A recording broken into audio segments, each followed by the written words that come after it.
Thank you, Scott. Thank you. All right. Let's just take a look at the time here.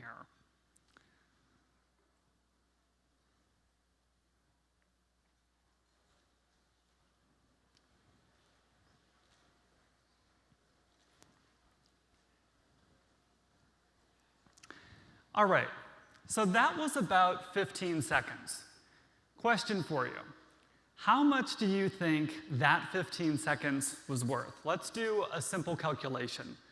There's about 800 of you here today, and considering you guys are all in digital, you're workaholics, you probably work at least 50 or 60 hours a week, and if we consider average salaries, the total cost of productivity lost in just that 15 seconds is probably a minimum of around $200. Well, actually, you're in digital and you're in retail, so we could probably double it. That's a logical, quantifiable look at the value of time. Now, let's make it personal. 2 years ago, my sister had her first child, and I became an uncle. And I absolutely love spending time with my 2-year-old niece. But the crazy thing is, every time I do, I think back to those moments when my little sister was actually her age, right? Do you ever have those moments where your life kind of goes by you and you wonder, where the heck did all the time go? Right? Time in that context is fleeting and it's precious because these are the types of moments that you just cannot get back, right? It's moments like these that make us really think how we are or are not intentional about how we use our time. So how do we improve the quality of time that we as professionals spend with our families, with our communities, or the time that we spend as digital marketing professionals?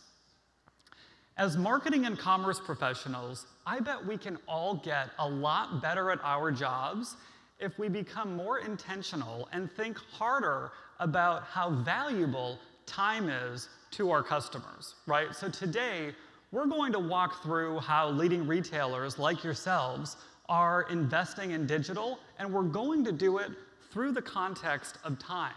And in particular, how winning the battle against time is absolutely the most critical thing you can do to improve your customer experience. And of course, what better place to explore the concept of time than here in New York City, the city that never sleeps, right? So when you're winning the battle against time and you're giving your customer their money's worth, guess what? You're living in what we call the experience economy. The experience economy is a world where customer experience is greater than the actual product or service that you provide. It's a world that's always on. It's accessible everywhere to everyone. And most importantly, every point of contact is absolutely critical. In the experience economy, great customer experience, it doesn't have any respect for traditional boundaries, right? It requires you to break down those internal silos and participate or anticipate where your customers need you next, right? So customer service, they need to understand what the customer owns, right? What did they buy? Marketing, they need to understand customer service and whether or not a customer has had a service issue and how they should respond. Sales, well, they need to know everything, and if you're a commerce professional, you absolutely have to know how and where somebody discovered your product. This is the experience economy. This is a world where marketing is disappearing, sales is completely throwing out the playbook, commerce is everywhere, and customer service is increasingly becoming much, much more predictive. It's a radically different way to think about how we interact with our customers. And in the experience economy, you have to empower whoever gets to the customer first. And this has to happen in record time. So how do we keep up, right?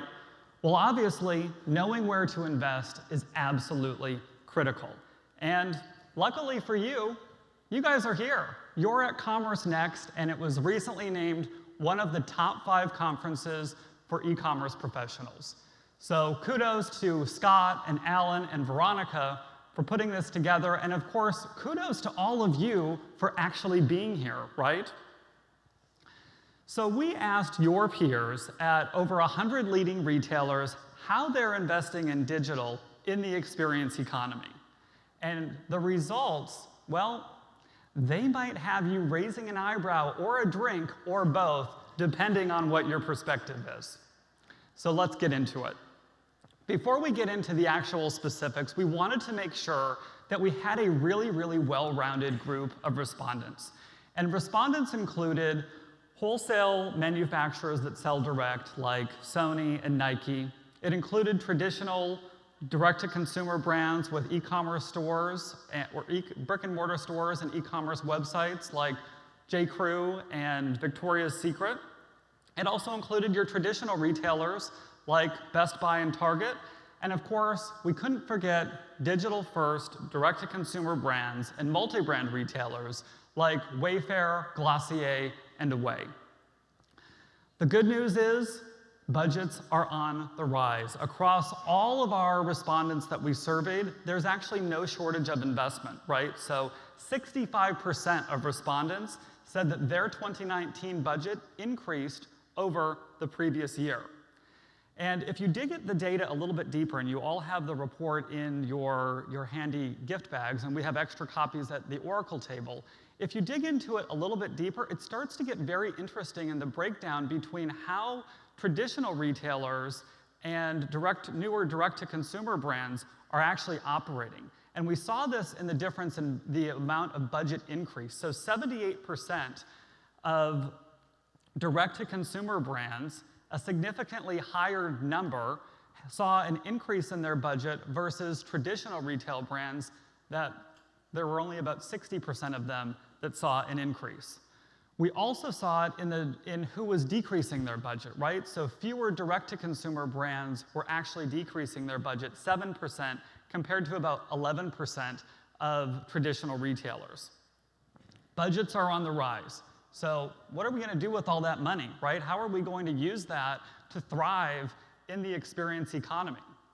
Well, when it comes to saving customers time, retailers are really looking at reducing the friction in transactions, and this includes investments in alternative payment types, with 47% of retailers increasing their investments compared to last year.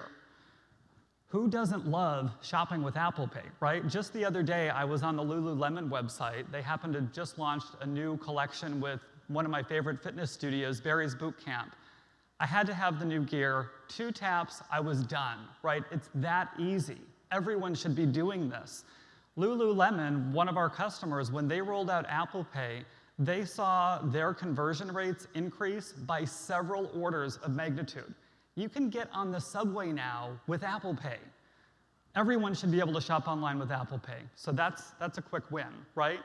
Another way to decrease and remove the friction out of transactions is answering customers' questions on demand. So 45% of respondents said that they're going to invest more heavily in chatbots and AI to resolve customer service issues. Now, here's where things start to get a little interesting, especially if you follow a lot of trends in this space. And what may surprise you are some of the areas of investment that are actually closer to the bottom of the list. So let's take a look at a few. Visual search, right? Only 16% of marketers increased spending in visual search, while 45% of them, or 49% of them, they're not even investing in that technology at all. The outlook for voice-enabled search, that's even more grim, right? With only 13% increasing investment, and 62% are saying they're not going there. What about augmented reality or visual search, right? Things don't get much better there either. Only 15% are saying they're increasing their investments, while 63%, again, they're not investing at all. This actually really does surprise me because, like all of you, we follow industry trends, right? It's hard to come across an article about industry trends and what is perceived as newsworthy without stumbling upon something that doesn't talk about augmented reality or smart speakers. So this is an area where you guys can differentiate, right? People aren't doing this yet, and this could be viewed as one of the key investment areas that you can leverage within the experience economy. So let's pivot a little bit now, and let's talk about some of the areas of most satisfaction. So this is all about acquisition marketing. So in this particular case, this isn't necessarily a surprise that acquisition marketing is a big one, right? 81% of people said that acquisition marketing was their largest marketing investment priority. And this certainly appears to have paid off, with 77% saying that their investment met or exceeded their expectations. So high levels of investment here, right, make a lot of sense because everyone is always charged with increasing or improving last year's numbers. And of course, one of the most reliable and predictable ways of doing that is through acquisition, right?